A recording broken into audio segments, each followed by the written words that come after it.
Chapter 4. From my discourse with Mr. Lloyd and from the above-reported conference between Bessie and Abbot, I gathered enough of hope to suffice as a motive for wishing to get well. A change seemed near. I desired and waited it in silence. It tarried, however. Days and weeks passed. I had regained my normal state of health, but no new allusion was made to the subject over which I brooded. Mrs. Reed surveyed me at times with a severe eye, but seldom addressed me. Since my illness, she had drawn a more marked line of separation than ever between me and her own children, appointing me a small closet to sleep in by myself, condemning me to take my meals alone and pass all my time in the nursery, while my cousins were constantly in the drawing-room. Not a hint, however, did she drop about sending me to school. Still I felt an instinctive certainty that she would not long endure me under the same roof with her. For her glance, now more than ever, when turned on me, expressed an insuperable and rooted aversion. Eliza and Georgiana, evidently acting according to orders, spoke to me as little as possible. John thrust his tongue in his cheek whenever he saw me, and once attempted chastisement, but as I instantly turned against him, roused by the same sentiment of deep ire and desperate revolt which had stirred my corruption before, he thought it better to desist, and ran from me uttering execrations, and vowing I had burst his nose.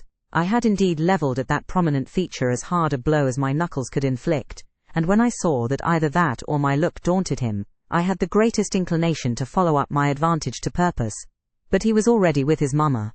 I heard him in a blubbering tone commence the tale of how that nasty Jane Eyre had flown at him like a mad cat. He was stopped rather harshly. "Don't talk to me about her, John. I told you not to go near her. She is not worthy of notice. I do not choose that either you or your sisters should associate with her." Here, leaning over the banister, I cried out suddenly, and without at all deliberating on my words, "They are not fit to associate with me."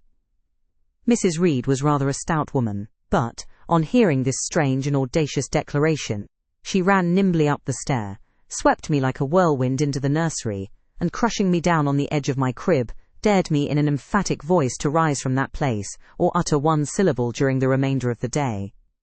"What would Uncle Reed say to you if he were alive?" was my scarcely voluntary demand. I say scarcely voluntary, for it seemed as if my tongue pronounced words without my will consenting to their utterance. Something spoke out of me, over which I had no control. "What?" said Mrs. Reed under her breath. Her usually cold, composed grey eye became troubled with a look like fear. She took her hand from my arm, and gazed at me as if she really did not know whether I were child or fiend. I was now in for it.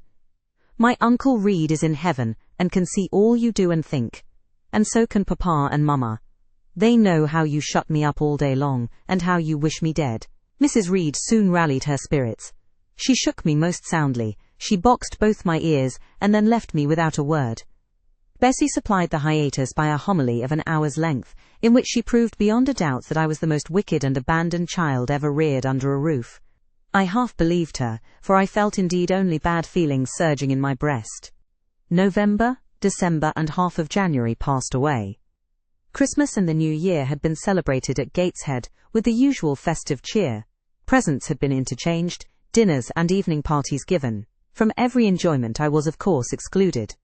My share of the gaiety consisted in witnessing the daily apparelling of Eliza and Georgiana, and seeing them descend to the drawing-room, dressed out in thin muslin frocks and scarlet sashes, with hair elaborately ringleted. And afterwards, in listening to the sound of the piano, or the harp played below, to the passing to and fro of the butler and footman, to the jingling of glass and china as refreshments were handed, to the broken hum of conversation as the drawing-room door opened and closed. When tired of this occupation I would retire from the stairhead to the solitary and silent nursery. There, though somewhat sad, I was not miserable. To speak truth, I had not the least wish to go into company, for in company I was very rarely noticed, and if Bessie had but been kind and companionable, I should have deemed it a treat to spend the evenings quietly with her, instead of passing them under the formidable eye of Mrs. Reed, in a room full of ladies and gentlemen. But Bessie, as soon as she had dressed her young ladies, used to take herself off to the lively regions of the kitchen and housekeeper's room, generally bearing the candle along with her. I then sat with my doll on my knee, till the fire got low, glancing round occasionally, to make sure that nothing worse than myself haunted the shadowy room. And when the embers sank to a dull red, I undressed hastily, tugging at knots and strings as I best might, and sought shelter from cold and darkness in my crib. To this crib I always took my doll. Human beings must love something, and in the dearth of worthier objects of affection, I contrived to find a pleasure in loving and cherishing a faded graven image, shabby as a miniature scarecrow. It puzzles me now to remember with what absurd sincerity I doted on this little toy, half fancying it alive and capable of sensation. I could not sleep unless it was folded in my nightgown, and when it lay there safe and warm, I was comparatively happy, believing it to be happy likewise. Long did the hours seem while I waited the departure of the company, and listened for the sound of Bessie's step on the stairs. Sometimes she would come up in the interval to seek her thimble or her scissors, or perhaps to bring me something by way of supper, a bun or a cheesecake. Then she would sit on the bed while I ate it, and when I had finished, she would tuck the clothes round me, and twice she kissed me and said, "Good night, Miss Jane." When thus gentle Bessie seemed to me the best, prettiest, kindest being in the world, and I wished most intensely that she would always be so pleasant and amiable, and never push me about, or scold, or task me unreasonably, as she was too often wont to do. Bessie Lee must, I think, have been a girl of good natural capacity, for she was smart in all she did, and had a remarkable knack of narrative, so at least I judge from the impression made on me by her nursery tales. She was pretty too, if my recollections of her face and person are correct. I remember her as a slim young woman, with black hair, dark eyes, very nice features, and good, clear complexion. But she had a capricious and hasty temper, and indifferent ideas of principle or justice. Still, such as she was, I preferred her to anyone else at Gateshead Hall. It was the 15th of January, about 9 o'clock in the morning. Bessie was gone down to breakfast. My cousins had not yet been summoned to their mamma. Eliza was putting on her bonnet and warm garden coat, to go and feed her poultry, an occupation of which she was fond, and not less so of selling the eggs to the housekeeper, and hoarding up the money she thus obtained. She had a turn for traffic, and a marked propensity for saving, shown not only in the vending of eggs and chickens, but also in driving hard bargains with the gardener about flower roots, seeds and slips of plants. That functionary having orders from Mrs. Reed to buy of his young lady all the products of her parterre she wished to sell, and Eliza would have sold the hair off her head if she could have made a handsome profit thereby. As to her money, she first secreted it in odd corners, wrapped in a rag or an old curl paper. But some of these hoards having been discovered by the housemaid, Eliza, fearful of one day losing her valued treasure, consented to entrust it to her mother, at a usurious rate of interest, 50 or 60%. Which interest she exacted every quarter, keeping her accounts in a little book with anxious accuracy. Georgiana sat on a high stool, dressing her hair at the glass, and interweaving her curls with artificial flowers and faded feathers, of which she had found a store in a drawer in the attic. I was making my bed, having received strict orders from Bessie to get it arranged before she returned, for Bessie now frequently employed me, as a sort of under-nursery maid, to tidy the room, dust the chairs, and see. Having spread the quilt and folded my nightdress, I went to the window-seat to put in order some picture books and doll's house furniture scattered there. An abrupt command from Georgiana to let her playthings alone, for the tiny chairs and mirrors, the fairy plates and cups were her property, stopped my proceedings. And then, for lack of other occupation, I fell to breathing on the frost flowers with which the window was fretted, and thus clearing a space in the glass through which I might look out on the grounds, where all was still and petrified under the influence of a hard frost. From this window were visible the porter's lodge and the carriage road, and just as I had dissolved so much of the silver-white foliage veiling the panes as left room to look out, I saw the gates thrown open and a carriage roll through. I watched it ascending the drive with indifference. Carriages often came to Gateshead, but none ever brought visitors in whom I was interested. It stopped in front of the house, the doorbell rang loudly, the newcomer was admitted. All this being nothing to me, my vacant attention soon found livelier attraction in the spectacle of a little hungry robin, which came and chirruped on the twigs of the leafless cherry tree nailed against the wall near the casement. The remains of my breakfast of bread and milk stood on the table, and having crumbled a morsel of roll, I was tugging at the sash to put out the crumbs on the windowsill, when Bessie came running upstairs into the nursery. "Miss Jane, take off your pinafore. What are you doing there? Have you washed your hands and face this morning?" I gave another tug before I answered, for I wanted the bird to be secure of its bread. The sash yielded. I scattered the crumbs, some on the stone sill, some on the cherry tree bough. Then, closing the window, I replied, "No, Bessie, I have only just finished dusting." "Troublesome, careless child, and what are you doing now? You look quite red, as if you had been about some mischief. What were you opening the window for?" I was spared the trouble of answering, for Bessie seemed in too great a hurry to listen to explanations. She hauled me to the washstand, inflicted a merciless but happily brief scrub on my face and hands with soap, water and a coarse towel, disciplined my head with a bristly brush, denuded me of my pinafore, and then hurrying me to the top of the stairs, bid me go down directly, as I was wanted in the breakfast room. I would have asked who wanted me. I would have demanded if Mrs. Reed was there, but Bessie was already gone, and had closed the nursery door upon me. I slowly descended. For nearly 3 months I had never been called to Mrs. Reed's presence. Restricted so long to the nursery, the breakfast, dining and drawing rooms were become for me awful regions, on which it dismayed me to intrude. I now stood in the empty hall. Before me was the breakfast room door, and I stopped, intimidated and trembling. What a miserable little poltroon had fear, engendered of unjust punishment, made of me in those days. I feared to return to the nursery, and feared to go forward to the parlour. 10 minutes I stood in agitated hesitation. The vehement ringing of the breakfast-room bell decided me. I must enter. "Who could want me?" I asked inwardly, as with both hands I turned the stiff door handle which, for a second or two, resisted my efforts. What should I see besides Aunt Reed in the apartment? A man or a woman? The handle turned, the door unclosed, and passing through and curtsying low, I looked up at a black pillar. Such, at least, appeared to me, at first sight, the straight, narrow, sable-clad shape standing erect on the rug. The grim face at the top was like a carved mask, placed above the shaft by way of capital. Mrs. Reed occupied her usual seat by the fireside. She made a signal to me to approach. I did so, and she introduced me to the stony stranger with the words, "This is the little girl respecting whom I applied to you." He, for it was a man, turned his head slowly towards where I stood, and having examined me with the 2 inquisitive-looking grey eyes which twinkled under a pair of bushy brows, said solemnly, and in a bass voice, "Her size is small. What is her age?" 10 years. So much was the doubtful answer, and he prolonged his scrutiny for some minutes. Presently he addressed me. "Your name, little girl?" "Jane Eyre, sir." In uttering these words I looked up.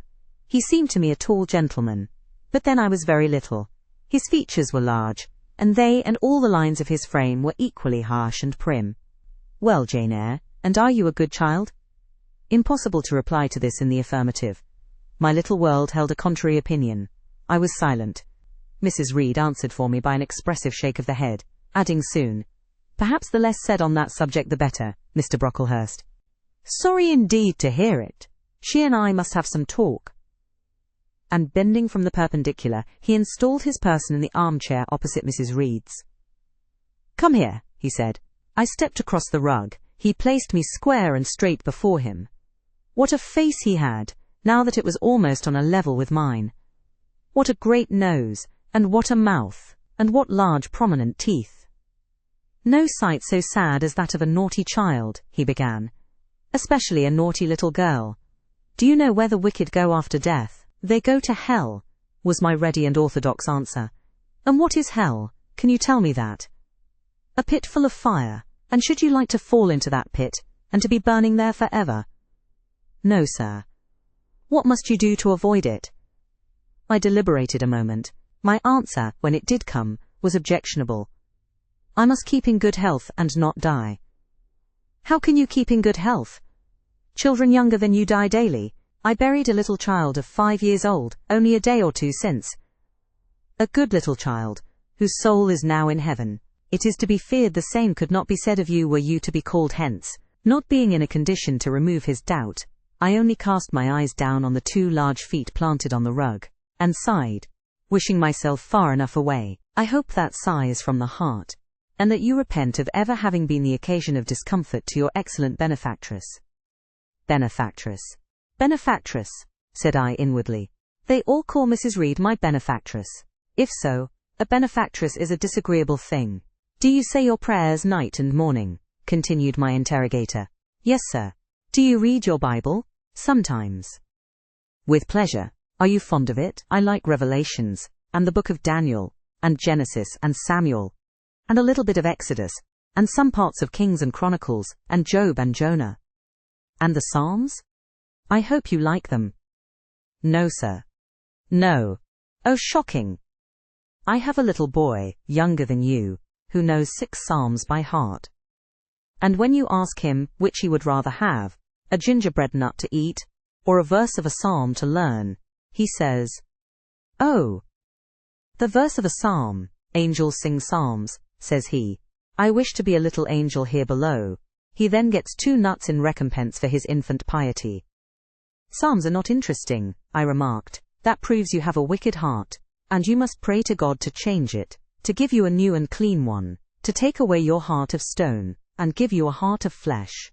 I was about to propound a question, touching the manner in which that operation of changing my heart was to be performed, when Mrs. Reed interposed, telling me to sit down. She then proceeded to carry on the conversation herself. Mr. Brocklehurst, I believe I intimated in the letter which I wrote to you 3 weeks ago, that this little girl has not quite the character and disposition I could wish. Should you admit her into Lowood School, I should be glad if the superintendent and teachers were requested to keep a strict eye on her, and above all to guard against her worst fault, a tendency to deceit. I mention this in your hearing, Jane, that you may not attempt to impose on Mr. Brocklehurst. Well might I dread, well might I dislike Mrs. Reed, for it was her nature to wound me cruelly. Never was I happy in her presence. However carefully I obeyed, however strenuously I strove to please her, my efforts were still repulsed and repaid by such sentences as the above. Now, uttered before a stranger, the accusation cut me to the heart. I dimly perceived that she was already obliterating hope from the new phase of existence which she destined me to enter. I felt, though I could not have expressed the feeling, that she was sowing aversion and unkindness along my future path. I saw myself transformed under Mr. Brocklehurst's eye into an artful, noxious child, and what could I do to remedy the injury? Nothing indeed, thought I, as I struggled to repress a sob, and hastily wiped away some tears, the impotent evidences of my anguish. Deceit is, indeed, a sad fault in a child, said Mr. Brocklehurst. It is akin to falsehood, and all liars will have their portion in the lake burning with fire and brimstone. She shall, however, be watched, Mrs. Reed. I will speak to Miss Temple and the teachers. I should wish her to be brought up in a manner suiting her prospects, continued my benefactress, to be made useful, to be kept humble. As for the vacations, she will, with your permission, spend them always at Lowood. Your decisions are perfectly judicious, madam, returned Mr. Brocklehurst. Humility is a Christian grace, and one peculiarly appropriate to the pupils of Lowood. I therefore direct that especial care shall be bestowed on its cultivation amongst them. I have studied how best to mortify in them the worldly sentiment of pride, and only the other day I had a pleasing proof of my success. My second daughter, Augusta, went with her mamma to visit the school, and on her return she exclaimed, "Oh dear papa, how quiet and plain all the girls at Lowood look, with their hair combed behind their ears, and their long pinafores, and those little holland pockets outside their frocks. They are almost like poor people's children. And," said she, "they looked at my dress and mamma's, as if they had never seen a silk gown before." "This is the state of things I quite approve," returned Mrs. Reed. "Had I sought all England over, I could scarcely have found a system more exactly fitting a child like Jane Eyre. Consistency, my dear Mr. Brocklehurst, I advocate consistency in all things. Consistency, madam, is the first of Christian duties, and it has been observed in every arrangement connected with the establishment of Lowood. Plain fare, simple attire, unsophisticated accommodations, hardy and active habits. Such is the order of the day in the house and its inhabitants." "Quite right, sir. I may then depend upon this child being received as a pupil at Lowood, and their being trained in conformity to her position and prospects." "Madam, you may. She shall be placed in that nursery of chosen plants, and I trust she will show herself grateful for the inestimable privilege of her election. I will send her then as soon as possible, Mr. Brocklehurst, for I assure you, I feel anxious to be relieved of a responsibility that was becoming too irksome." No doubt, madam, and now I wish you good morning. I shall return to Brocklehurst Hall in the course of a week or 2. My good friend, the Archdeacon, will not permit me to leave him sooner. I shall send Miss Temple notice that she is to expect a new girl, so that there will be no difficulty about receiving her. Goodbye. Goodbye, Mr. Brocklehurst. Remember me to Mrs. and Miss Brocklehurst, and to Augusta and Theodore, and Master Broughton Brocklehurst. I will, madam. Little girl, here is a book entitled The Child's Guide. Read it with prayer, especially that part containing an account of the awfully sudden death of Martha G., a naughty child addicted to falsehood and deceit. With these words Mr. Brocklehurst put into my hand a thin pamphlet sewn in a cover, and having rung for his carriage he departed. Mrs. Reed and I were left alone. Some minutes passed in silence. She was sewing. I was watching her. Mrs. Reed might be at that time some 6 or 7 and 30. She was a woman of robust frame, square-shouldered and strong-limbed, not tall, and though stout not obese. She had a somewhat large face, the underjaw being much developed and very solid. Her brow was low, her chin large and prominent, mouth and nose sufficiently regular under her light eyebrows glimmered an eye devoid of ruth. Her skin was dark and opaque, her hair nearly flaxen, her constitution was sound as a bell. Illness never came near her. She was an exact, clever manager. Her household and tenantry were thoroughly under her control. Her children only at times defied her authority, and laughed it to scorn. She dressed well, and had a presence and port calculated to set off handsome attire. Sitting on a low stool, a few yards from her armchair, I examined her figure. I perused her features. In my hand I held the tract containing the sudden death of the liar, to which narrative my attention had been pointed as to an appropriate warning. What had just passed, what Mrs. Reed had said concerning me to Mr. Brocklehurst, the whole tenor of their conversation, was recent, raw, and stinging in my mind. I had felt every word as acutely as I had heard it plainly, and a passion of resentment fermented now within me. Mrs. Reed looked up from her work. Her eye settled on mine. Her fingers at the same time suspended their nimble movements. "Go out of the room, return to the nursery," was her mandate. My look or something else must have struck her as offensive, for she spoke with extreme though suppressed irritation. I got up. I went to the door. I came back again. I walked to the window, across the room, then close up to her. Speak I must. I had been trodden on severely, and must turn. But how? What strength had I to dart retaliation at my antagonist? I gathered my energies and launched them in this blunt sentence. I am not deceitful. If I were, I should say I loved you, but I declare I do not love you. I dislike you the worst of anybody in the world except John Reed. And this book about the liar, you may give to your girl Georgiana, for it is she who tells lies, and not I. Mrs. Reed's hands still lay on her work inactive. Her eye of ice continued to dwell freezingly on mine. "What more have you to say?" she asked, rather in the tone in which a person might address an opponent of adult age, than such as is ordinarily used to a child. That eye of hers, that voice, stirred every antipathy I had. Shaking from head to foot, thrilled with ungovernable excitement, I continued. "I am glad you are no relation of mine. I will never call you aunt again as long as I live. I will never come to see you when I am grown up. And if anyone asks me how I liked you, and how you treated me, I will say the very thought of you makes me sick, and that you treated me with miserable cruelty." How dare you affirm that, Jane Eyre? How dare I, Mrs. Reed? How dare I? Because it is the truth. You think I have no feelings, and that I can do without one bit of love or kindness. But I cannot live so, and you have no pity. I shall remember how you thrust me back, roughly and violently thrust me back, into the Red Room and locked me up there to my dying day, though I was in agony, though I cried out while suffocating with distress, "Have mercy! Have mercy, Aunt Reed, and that punishment you made me suffer because your wicked boy struck me, knocked me down for nothing. I will tell anybody who asks me questions this exact tale. People think you a good woman, but you are bad, hard-hearted." Ere I had finished this reply, my soul began to expand, to exult, with the strangest sense of freedom, of triumph, I ever felt. It seemed as if an invisible bond had burst, and that I had struggled out into unhoped-for liberty. Not without cause was this sentiment. Mrs. Reed looked frightened. Her work had slipped from her knee. She was lifting up her hands, rocking herself to and fro, and even twisting her face as if she would cry. "Jane, you are under a mistake. What is the matter with you? Why do you tremble so violently? Would you like to drink some water?" "No, Mrs. Reed. Is there anything else you wish for, Jane? I assure you, I desire to be your friend." "Not you. You told Mr. Brocklehurst I had a bad character, a deceitful disposition, and I'll let everybody at Lowood know what you are, and what you have done." "Jane, you don't understand these things. Children must be corrected for their faults.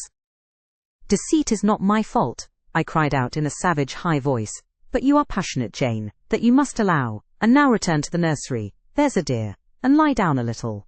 I am not your dear, I cannot lie down. Send me to school soon, Mrs. Reed, for I hate to live here. I will indeed send her to school soon, murmured Mrs. Reed sotto voce, and gathering up her work, she abruptly quitted the apartment. I was left there alone, winner of the field.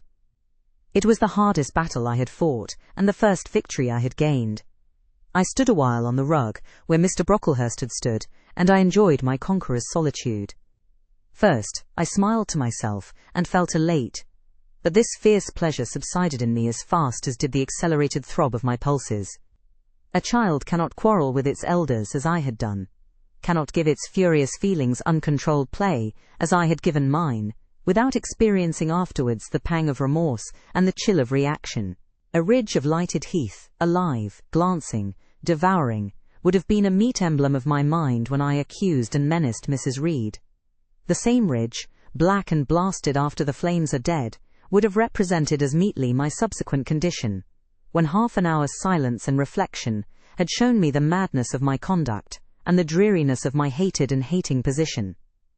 Something of vengeance I had tasted for the first time, as aromatic wine it seemed, on swallowing, warm and racy, its after-flavour, metallic and corroding, gave me a sensation as if I had been poisoned. Willingly would I now have gone and asked Mrs. Reed's pardon, but I knew, partly from experience and partly from instinct, that was the way to make her repulse me with double scorn, thereby re-exciting every turbulent impulse of my nature. I would fain exercise some better faculty than that of fierce speaking. Fain find nourishment for some less fiendish feeling than that of sombre indignation. I took a book, some Arabian tales. I sat down and endeavoured to read. I could make no sense of the subject. My own thoughts swam always between me and the page I had usually found fascinating. I opened the glass door in the breakfast room. The shrubbery was quite still. The black frost reigned, unbroken by sun or breeze, through the grounds. I covered my head and arms with the skirt of my frock, and went out to walk in a part of the plantation, which was quite sequestrated.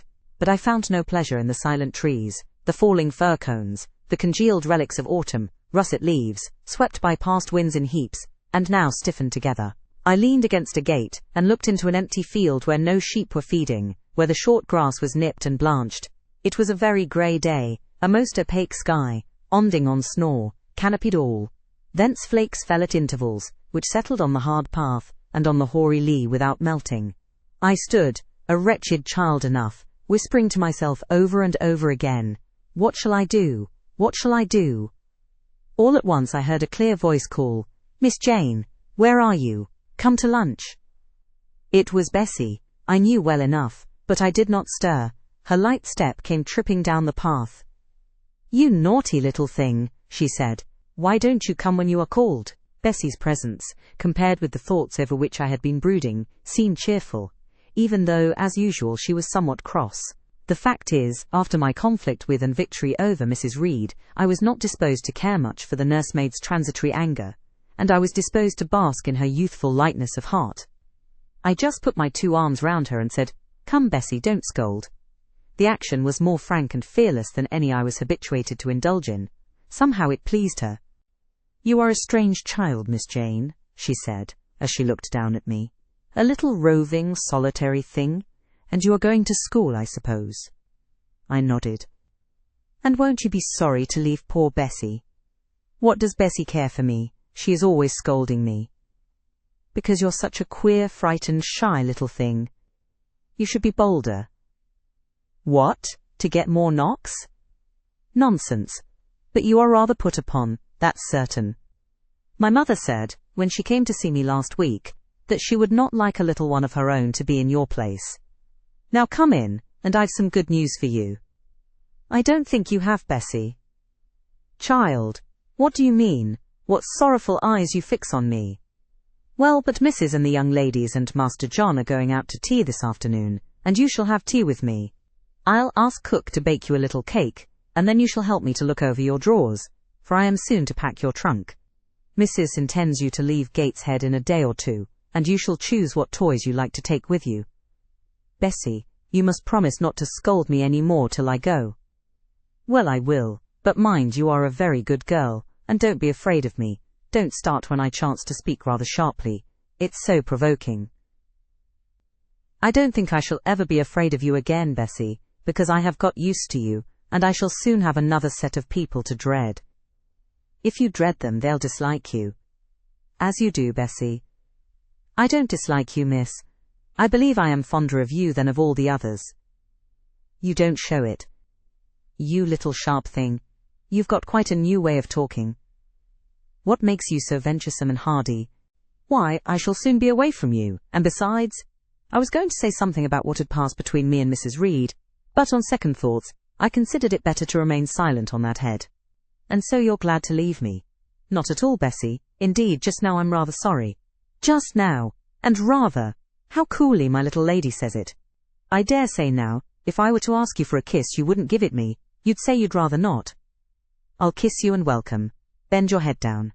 Bessie stooped, we mutually embraced, and I followed her into the house quite comforted. That afternoon lapsed in peace and harmony, and in the evening Bessie told me some of her most enchanting stories, and sang me some of her sweetest songs.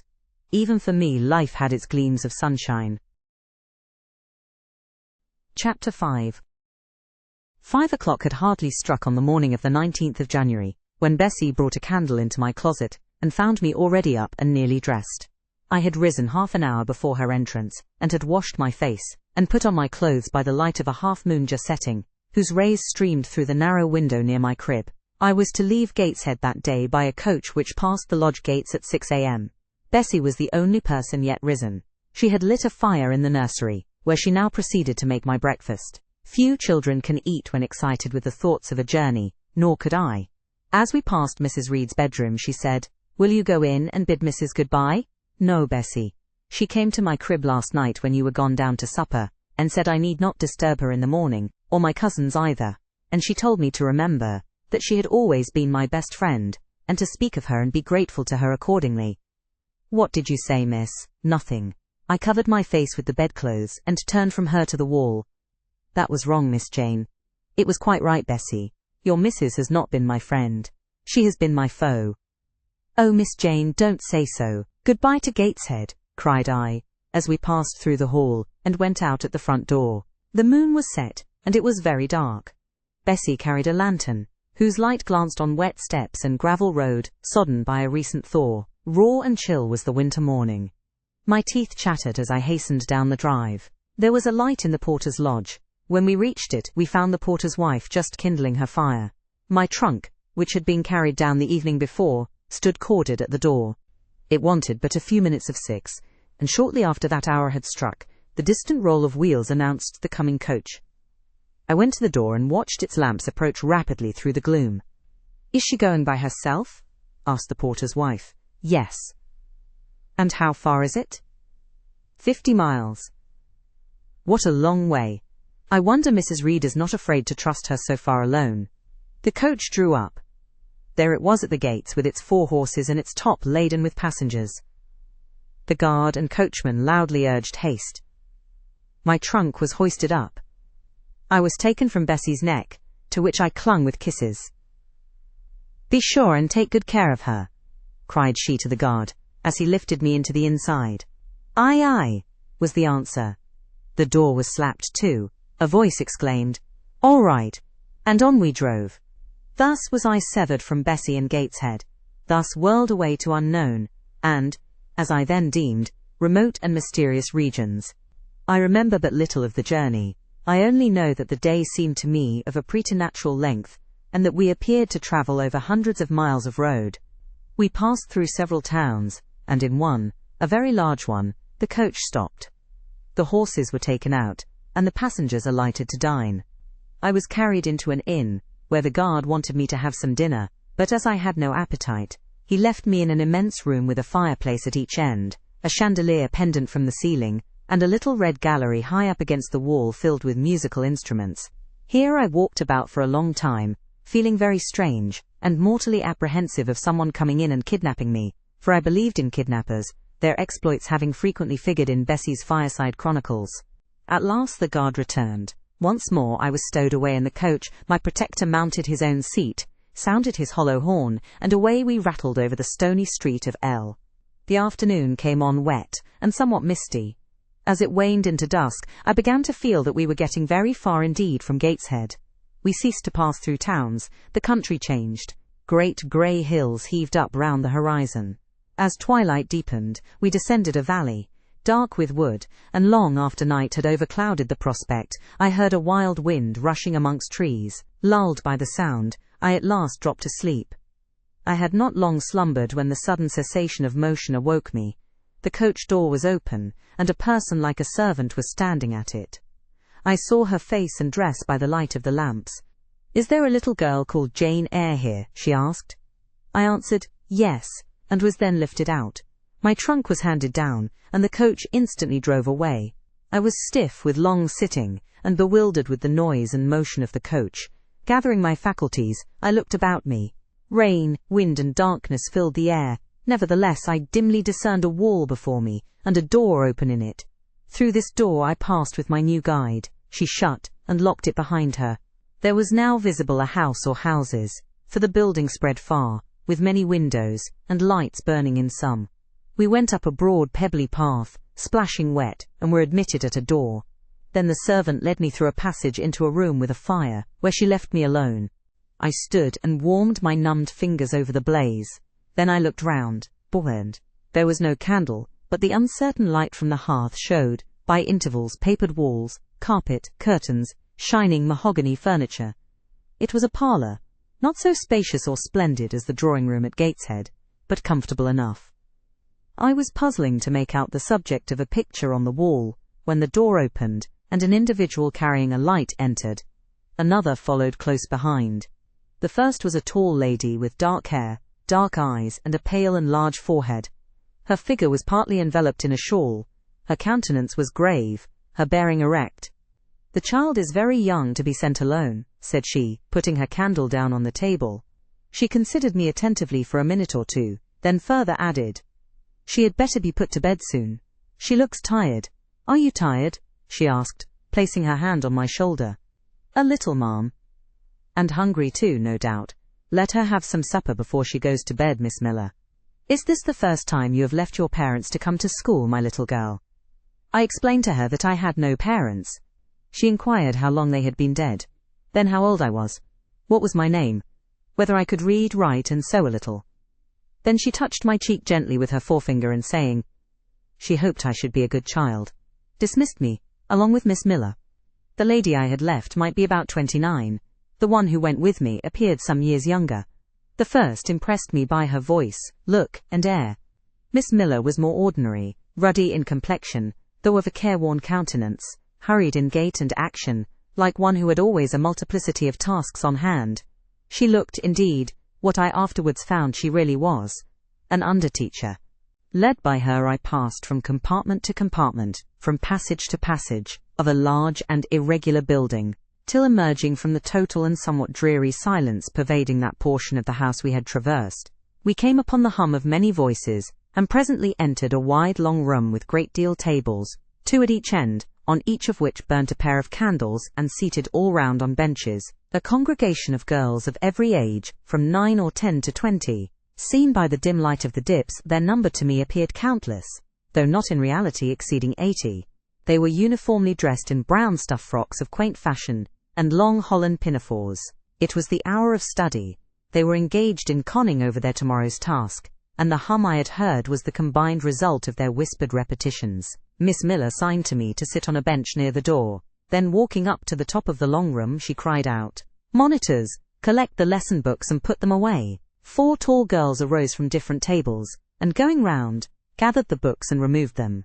Miss Miller again gave the word of command, "Monitors, fetch the supper trays." The tall girls went out and returned presently, each bearing a tray, with portions of something I knew not what, arranged thereon, and a pitcher of water and mug in the middle of each tray. The portions were handed round. Those who liked took a draught of the water, the mug being common to all. When it came to my turn, I drank, for I was thirsty, but did not touch the food, excitement and fatigue rendering me incapable of eating. I now saw, however, that it was a thin oaten cake shared into fragments. The meal over, prayers were read by Miss Miller, and the classes filed off, 2 and 2, upstairs. Overpowered by this time with weariness, I scarcely noticed what sort of a place the bedroom was, except that, like the schoolroom, I saw it was very long. Tonight, I was to be Miss Miller's bedfellow. She helped me to undress. When laid down, I glanced at the long rows of beds, each of which was quickly filled with 2 occupants. In 10 minutes the single light was extinguished, and amidst silence and complete darkness, I fell asleep. The night passed rapidly. I was too tired even to dream. I only once awoke, to hear the wind rave in furious gusts, and the rain fall in torrents, and to be sensible that Miss Miller had taken her place by my side. When I again unclosed my eyes, a loud bell was ringing. The girls were up and dressing. Day had not yet begun to dawn, and a rushlight or 2 burned in the room. I too rose reluctantly. It was bitter cold, and I dressed as well as I could for shivering, and washed when there was a basin at liberty, which did not occur soon, as there was but 1 basin to 6 girls on the stands down the middle of the room. Again the bell rang. All formed in file, 2 and 2, and in that order descended the stairs and entered the cold and dimly lit schoolroom. Here prayers were read by Miss Miller. Afterward she called out, "Form classes." A great tumult succeeded for some minutes, during which Miss Miller repeatedly exclaimed, "Silence!" and "Order!" When it subsided, I saw them all drawn up in 4 semicircles before 4 chairs, placed at the 4 tables.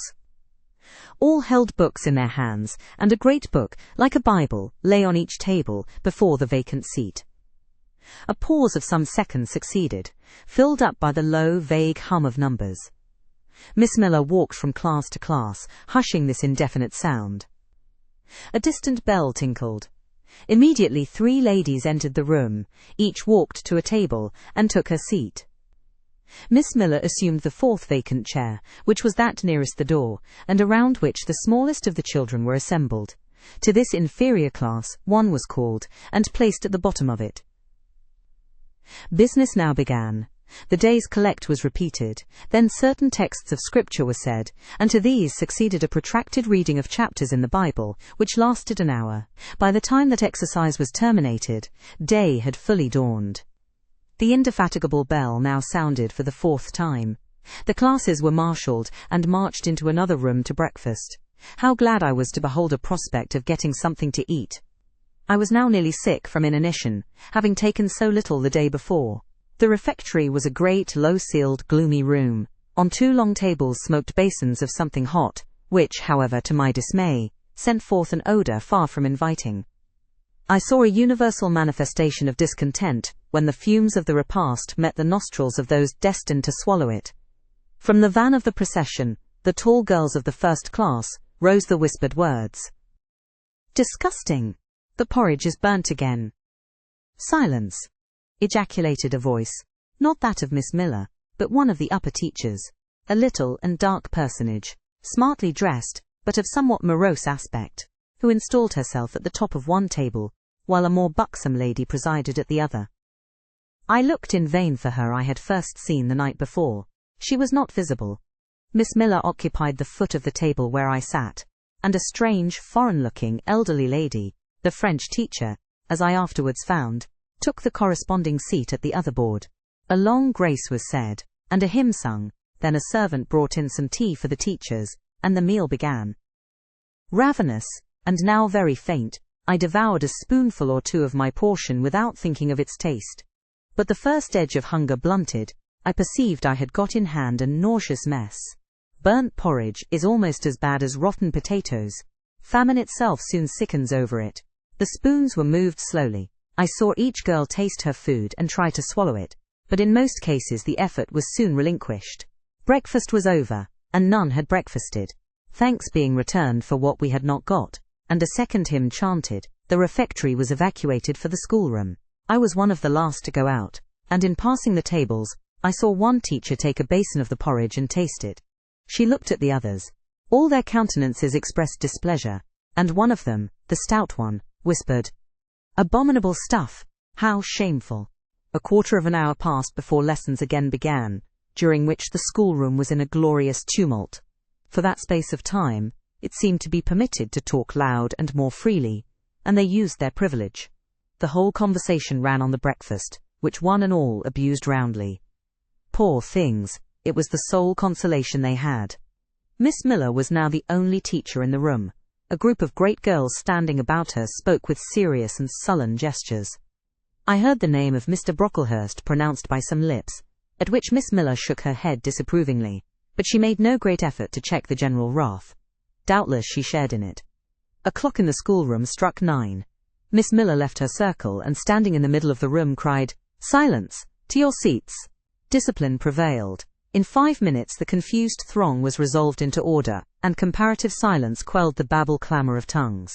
The upper teachers now punctually resumed their posts, but still, all seemed to wait. Ranged on benches down the sides of the room, the 80 girls sat motionless and erect, a quaint assemblage they appeared, all with plain locks combed from their faces, not a curl visible, in brown dresses, made high and surrounded by a narrow tucker about the throat, with little pockets of holland, shaped something like a Highlander's purse, tied in front of their frocks, and destined to serve the purpose of a work-bag. All, too, wearing woolen stockings and country-made shoes, fastened with brass buckles. Above 20 of those clad in this costume were full-grown girls, or rather young women. It suited them ill, and gave an air of oddity even to the prettiest. I was still looking at them, and also at intervals examining the teachers, none of whom precisely pleased me, for the stout one was a little coarse, the dark one not a little fierce, the foreigner harsh and grotesque, and Miss Miller, poor thing, looked purple, weather-beaten and overworked, when, as my eye wandered from face to face, the whole school rose simultaneously, as if moved by a common spring. What was the matter? I had heard no order given. I was puzzled.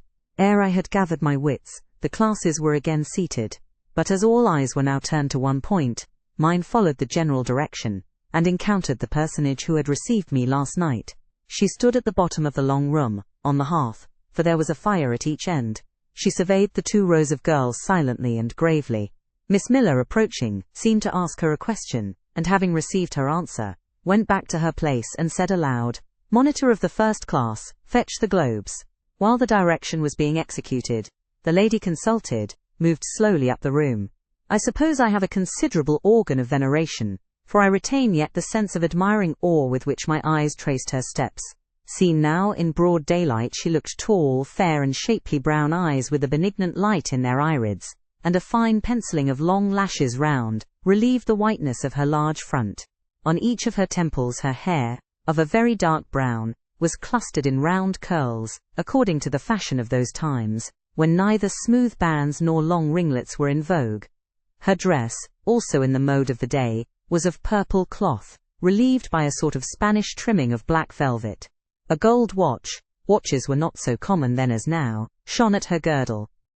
Let the reader add, to complete the picture, refined features, a complexion, if pale, clear, and a stately air and carriage, and he will have at least, as clearly as words can give it, a correct idea of the exterior of Miss Temple, Maria Temple, as I afterwards saw the name written in a prayer book, entrusted to me to carry to church. The superintendent of Lowood, for such was this lady, having taken her seat before a pair of globes placed on one of the tables, summoned the first class round her, and commenced giving a lesson on geography. The lower classes were called by the teachers. Repetitions in history, grammar, and went on for an hour.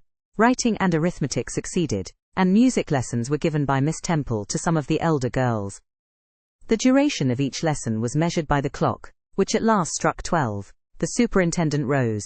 "I have a word to address to the pupils," said she. The tumult of cessation from lessons was already breaking forth, but it sank at her voice. She went on, "You had this morning a breakfast which you could not eat. You must be hungry. I have ordered that a lunch of bread and cheese shall be served to all." The teachers looked at her with a sort of surprise. "It is to be done on my responsibility," she added, in an explanatory tone to them, and immediately afterwards left the room. The bread and cheese was presently brought in and distributed, to the high delight and refreshment of the whole school. The order was now given, "To the garden." Each put on a coarse straw bonnet, with strings of coloured calico, and a cloak of grey frieze. I was similarly equipped, and following the stream, I made my way into the open air, The garden was a wide enclosure, surrounded with walls so high as to exclude every glimpse of prospect. A covered veranda ran down one side, and broad walks bordered a middle space divided into scores of little beds. These beds were assigned as gardens for the pupils to cultivate, and each bed had an owner. When full of flowers, they would doubtless look pretty, but now, at the latter end of January, all was wintry blight and brown decay. I shuddered as I stood and looked round me. It was an inclement day for outdoor exercise, not positively rainy but darkened by a drizzling yellow fog. All underfoot was still soaking wet with the floods of yesterday. The stronger among the girls ran about and engaged in active games, but sundry pale and thin ones herded together for shelter and warmth in the veranda, and amongst these, as the dense mist penetrated to their shivering frames, I heard frequently the sound of a hollow cough. As yet I had spoken to no one, nor did anybody seem to take notice of me. I stood lonely enough, but to that feeling of isolation I was accustomed. It did not oppress me much. I leant against a pillar of the veranda, drew my grey mantle close about me, and, trying to forget the cold which nipped me without, and the unsatisfied hunger which gnawed me within, delivered myself up to the employment of watching and thinking. My reflections were too undefined and fragmentary to merit record. I hardly yet knew where I was. Gateshead and my past life seemed floated away to an immeasurable distance. The present was vague and strange, and of the future I could form no conjecture. I looked round the convent-like garden, and then up at the house, a large building, half of which seemed grey and old, the other half quite new. The new part, containing the schoolroom and dormitory, was lit by mullioned and latticed windows, which gave it a church-like aspect. A stone tablet over the door bore this inscription: LOWOOD Institution. This portion was rebuilt A.D. by Naomi Brocklehurst of Brocklehurst Hall in this county. Let your light so shine before men, that they may see your good works, and glorify your Father which is in heaven. Street Mat version 16. I read these words over and over again. I felt that an explanation belonged to them, and was unable fully to penetrate their import. I was still pondering the signification of institution, and endeavouring to make out a connection between the first words and the verse of Scripture, when the sound of a cough close behind me made me turn my head. I saw a girl sitting on a stone bench near. She was bent over a book, on the perusal of which she seemed intent. From where I stood I could see the title. It was Rasselas, a name that struck me as strange, and consequently attractive. In turning a leaf she happened to look up, and I said to her directly, "Is your book interesting?" I had already formed the intention of asking her to lend it to me some day.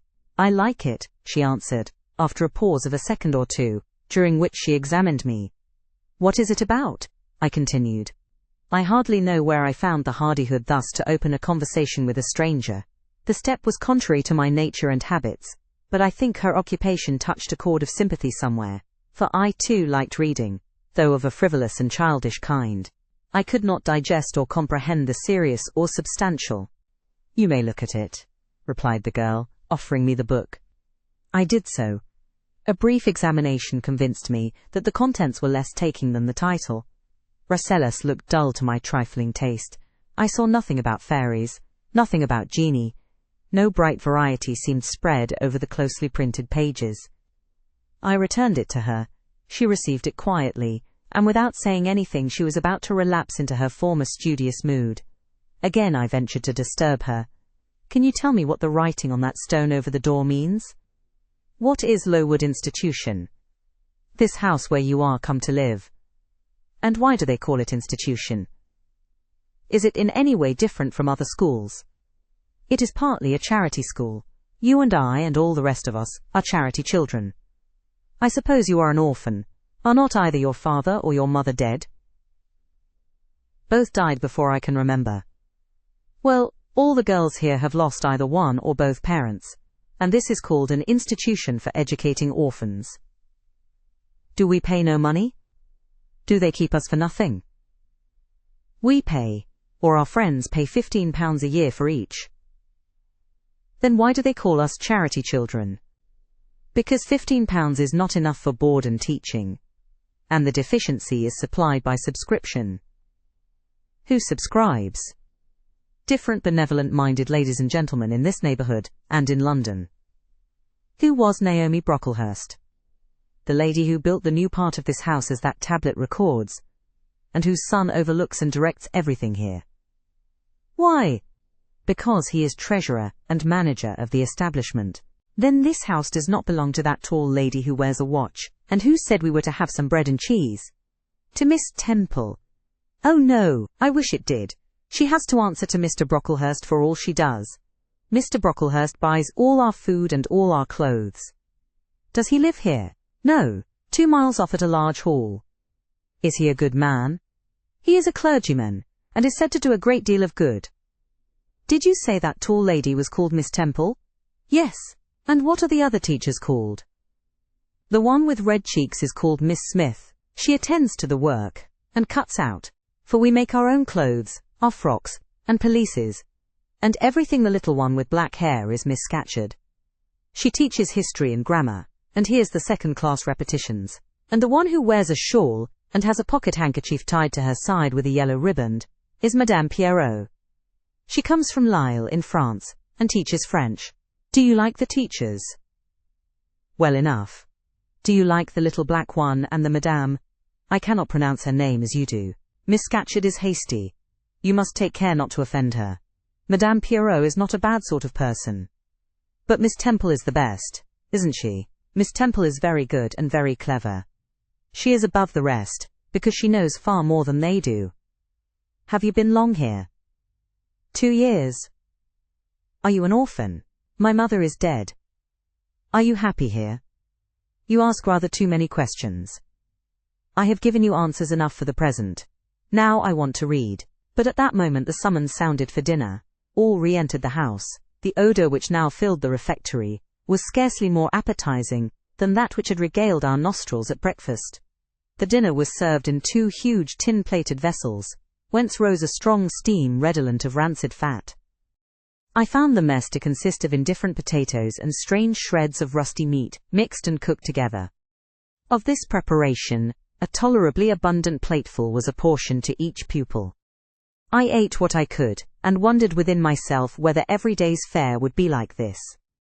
After dinner we immediately adjourned to the schoolroom. Lessons recommenced and were continued till 5 o'clock. The only marked event of the afternoon was that I saw the girl with whom I had conversed in the veranda, dismissed in disgrace by Miss Scatcherd from a history class, and sent to stand in the middle of the large schoolroom. The punishment seemed to me in a high degree ignominious, especially for so great a girl. She looked 13 or upwards. I expected she would show signs of great distress and shame, but to my surprise she neither wept nor blushed. Composed though grave she stood, the central mark of all eyes. How can she bear it so quietly, so firmly? I asked of myself. Were I in her place, it seems to me I should wish the earth to open and swallow me up.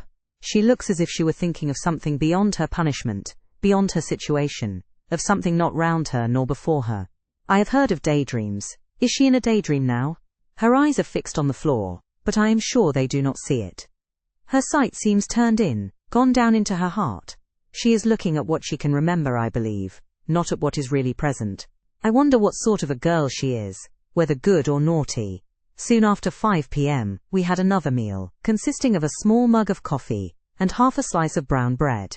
I devoured my bread and drank my coffee with relish, but I should have been glad of as much more. I was still hungry. Half an hour's recreation succeeded, then study, then the glass of water and the piece of oatcake, prayers and bed. Such was my first day at Lowood.